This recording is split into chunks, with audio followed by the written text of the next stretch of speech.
I'm retired. I'm done. I'm 46. I'm washed up. I'm a broadcaster. I'm a commentator. I am a talking head. How about this novel idea? Fight the dude that's actually wanting to fight. I don't want to fight Jon Jones. I have no desire to fight anyone. I don't really feel like doing that anymore. Those days are behind me. But how about fight the dude that's actually waiting to fight you? Tom Aspinall. Right? Right? It's not about what may have happened back then. We want to know, as the consumer, what's going to happen today. What's going to happen today if Jon Jones fights Tom Aspinall? It is a travesty. It is a crime what is happening to Tom Aspinall in the prime of his life, in the prime of his career. Give up the belt or fight. That's it. Defend or vacate. It looks like Jon Jones recently contacted Daniel Cormier, but not for his insights or commentary. Instead, it was to discuss the idea of fighting him. Surprisingly, this wasn't about Tom Aspinall, who most people assumed would be Jones's next opponent. Instead, it was DC, a longtime rival who's been retired and focused on commentary for quite a while now. Naturally, Cormier wasn't too pleased to hear his name being brought back into fight discussions. On the ESPN, it came up last week, was Jon was talking about how he would have beaten me worse at heavyweight. I don't have his exact quote as to what he said about the fight being more competitive or something. Back in the day, when I was still actively fighting, he was talking about, I'm not looking to give anyone advantages. But I'm 46 years old now. It's easier to start talking about, well, I would have did this, and the other one. There's nothing that can be done about it. I'm not fighting anymore. I'm not a fighter. And hell, you won 2 fights. I don't know what the point to prove is by talking about what goes on between you and I. We have seen this story. We've had good fights. It was a great rivalry. I enjoyed it. It made me a boatload of money. It was good. But that was 7 years ago. 8 years ago was the last time. Sometimes, as Tom has to say, he would love to fight him. He would love to be he would love to have the opportunity to be that guy. He would love it. Who wouldn't? But he just wants that belt. He wants whatever that belt signifies, whatever it symbolizes, and what it brings. It brings all the things that Jon Jones is enjoying right now, because if Jon Jones wasn't the most decorated champion, wasn't the greatest light heavyweight champion, wasn't the 2-division champion, he wouldn't be doing things like this. He wouldn't get opportunities like this. He wouldn't get the opportunity to live his best life. And now you are stopping someone else from living their best life. Do you get the difference? It's not about you. Cormier didn't hold back. He made it clear he's left fighting behind. He's on a new path now and has no interest in going backward, especially with an interim champ already lined up and ready for a shot at the undisputed title. While Tom Aspinall is waiting in the wings, Jones seems more interested in resurrecting an old rivalry. And as you'd expect, Cormier wasn't going to just let that slide without saying something. The guy's big, the guy's strong, and the guy's young. It's interesting because I would not be so quick to say that Tom Aspinall is just going to beat Jon Jones. So many people forget who Jon Jones has fought, who he's been in the octagon with, and all the challenges he's overcome. With that being said, I believe this is a very dangerous fight for him. And I think he recognizes that. And that is the difference today, opposed to what Jones dealt with prior. When I fought Jones the first time, I was 36 years old. When we fought the second time, I was 38, about to go 39 years old. Like, we were up in age when how old were you when you fought Jones? 38. Yeah, we were old. He was a young guy, 27. Now it's like he's on the opposite end of that. And like, there's some worry when you look in the mirror and look at a 38-year-old man opposed to that 27-year-old kid that he was before, and recognize that Tom Aspinall. Cormier called it like he saw it, a diversion. If Jon Jones isn't interested in facing Tom Aspinall, he could just say so. But instead, he's bringing up a retired fighter in behind-the-scenes conversations. That doesn't exactly scream focus or forward thinking. And the timing? It's hard to ignore. Jones is finally back from injury and physically ready to discuss future fights, yet he still hasn't stepped up to the matchup that clearly makes the most sense. Being like, I saw the other day, Jones was talking about how can people say that I'm ducking when I'm out here living my absolute best life? I don't know that that is like the same thing. You can live a great life and not be fighting somebody, whatever. But in talking about what you would have done to me 7 years ago, 5 years ago when I retired, how about this? I've got a novel idea for you. I'm retired. I'm done. And then came the excuses. Jones recently tried to downplay Tom Aspinall's credentials, implying that he hasn't done enough to deserve a shot at the undisputed title. But Cormier wasn't buying that logic, and honestly, who would? Let's not forget Jones fought Cyril Gane for the heavyweight belt, and Gane was coming off a loss where he got submitted by Francis Ngannou, a fighter not exactly known for his ground game. If that matchup was considered title-worthy, then how is Aspinall, who's been steamrolling opponents and currently holds the interim title, suddenly not deserving? Exactly. So how important is it now, right? How important is it now? Because the rumor was Jon Jones was going to fight Tom Aspinall in July at International Fight Week, the big blowout that will sell him boatload of pay-per-view as the deal starts to get to the end of the year. Yeah.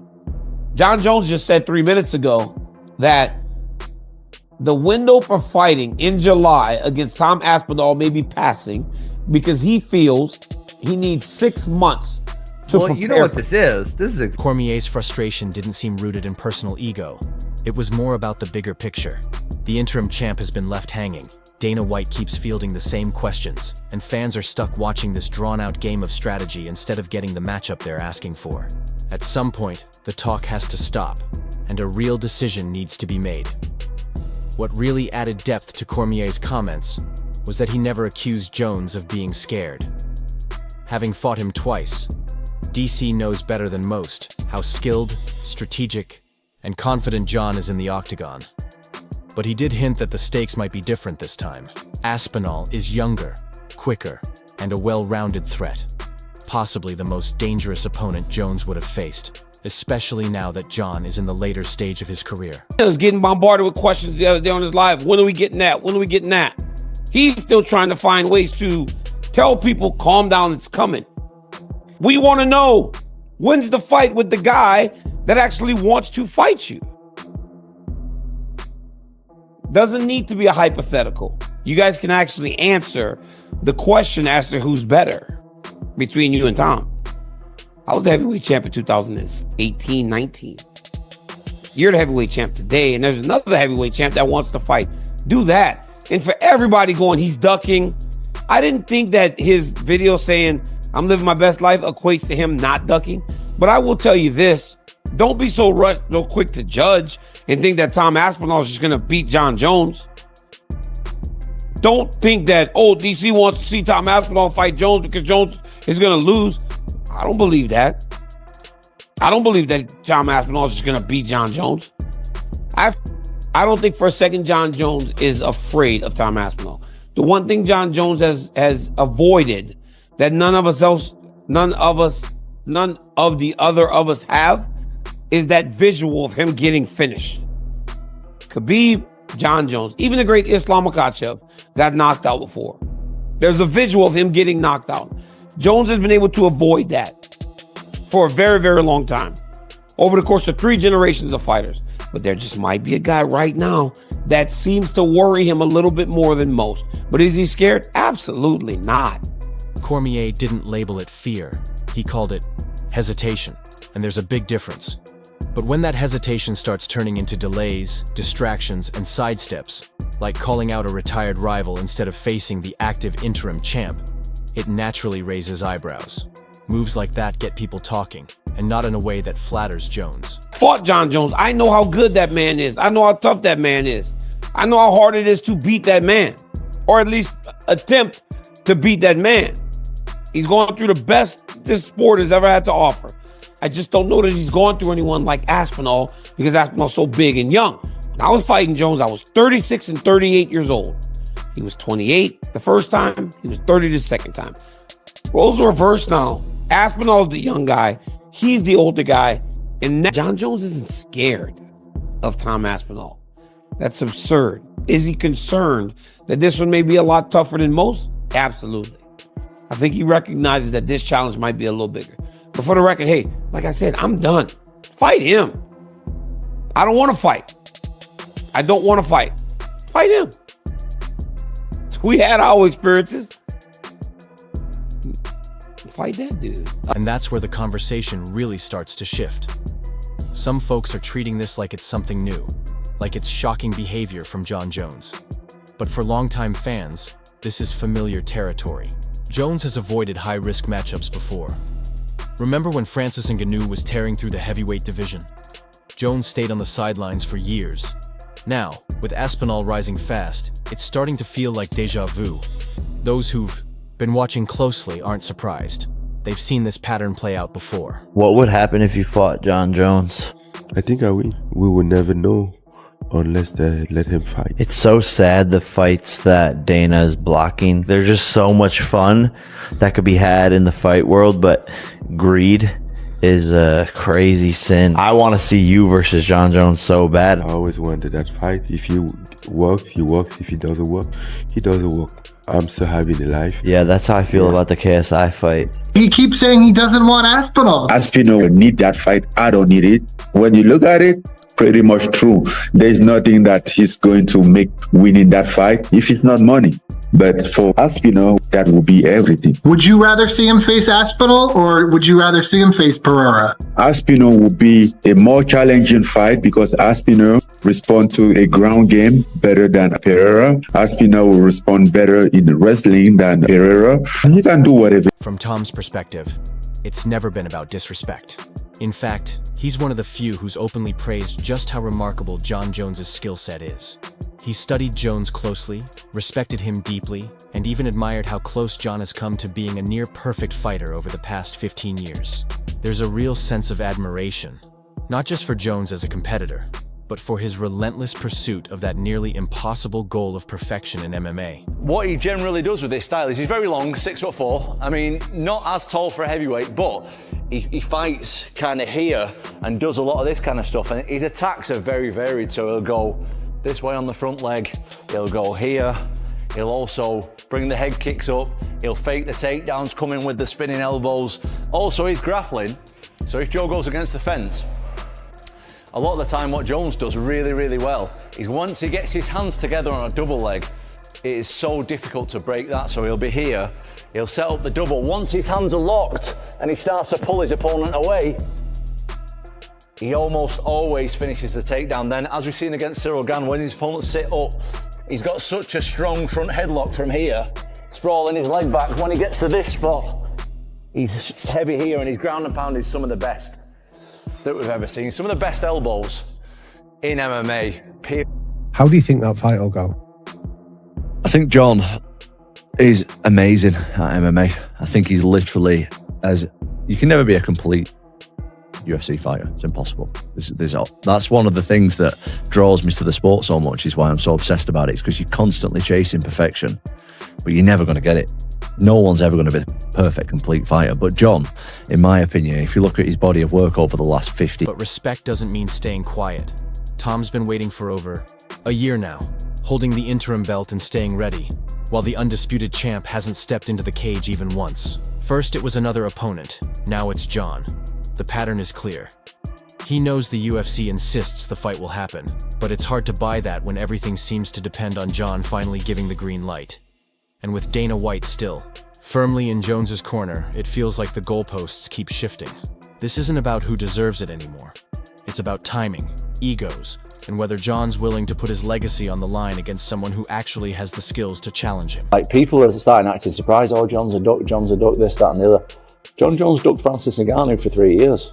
Like, don't be surprised that this guy always takes fights where he's at the advantage. Is Jon Jones scared to fight you? Yes. Jon is conning the public. The fact that he didn't want to fight Ngannou for 3 years, and now he's not wanting to fight me for over a year. Is that fight fucking happening? The UFC are saying that it's going to happen. I think it's down to him and Dana. Dana loves Jon Jones. He's trying to grease up his ego a little bit. I think he's one of the best fighters ever. Definitely top 3. That's debatable when you start putting in about drug tests and stuff like that, I think. Damn. What drug are you talking about specifically? Yeah. But here's where things get really interesting.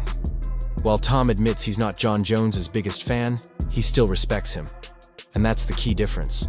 Tom might find Jon annoying at times, but he recognizes him as one of the greatest ever, someone who's done it all, and still remains at the top. Even when he jokes around, you can sense a deep, competitive respect beneath it all. Jon, on the other hand, doesn't feel the same way. He's not just uninterested, he outright doesn't want to give Tom the time of day. From Jon's perspective, Tom has been disrespectful. He sees him as part of a younger, clout-chasing generation, always online, hustling to sell merch or go viral. Jon's just not into that scene. In fact, he's even said he doesn't want to do business with Tom because of how he's conducted himself. That's where the real contrast comes in. Tom's willing to fight Jon out of admiration and a desire to prove himself. But Jon's message is more like, you don't deserve that fight. If I'm being completely honest, I feel like Tom's been such an asshole that I don't want to do business with him. You know, it's just like his fans have been so annoying. And obviously you don't get this far in a career being affected by fans or whatnot.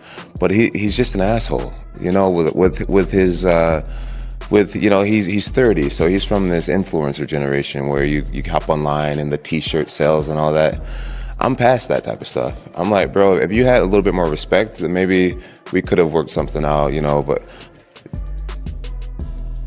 I just don't even want to do business with him. You know, at the end of the day, this is a business, and fighting me gives him an opportunity to change his life forever. And I don't even want to give him the opportunity. Like he just played his cards wrong with me personally. And you know, I'm 3 years from being a 40-year-old grown man. You know what I'm saying? It's just like, the press conference, going through the whole shebang with him, I'd rather not do. Jon feels like he's in the perfect spot right now. His life is good, he believes he has nothing left to prove, and if anyone wants to step into the cage with him, it better come with a big payday and even bigger respect. He's made it clear that Tom needs him way more than Jon needs Tom. Until that changes, Jon is perfectly content to sit back and let Tom do all the talking. Meanwhile, Tom is out here saying he'd love nothing more than to fight Jon, openly admitting he respects him and just wants his chance. But Jon's brushing him off like he doesn't even matter. That contrast has really hit a nerve with fans and even MMA media. Ariel Helwani, for example, spoke about it on his show without holding back. He played a clip of Jon on Instagram Live, where Jon says something like, "I got people calling me a duck, meanwhile I'm living my best life."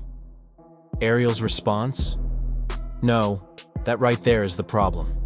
This whole situation isn't about your best life.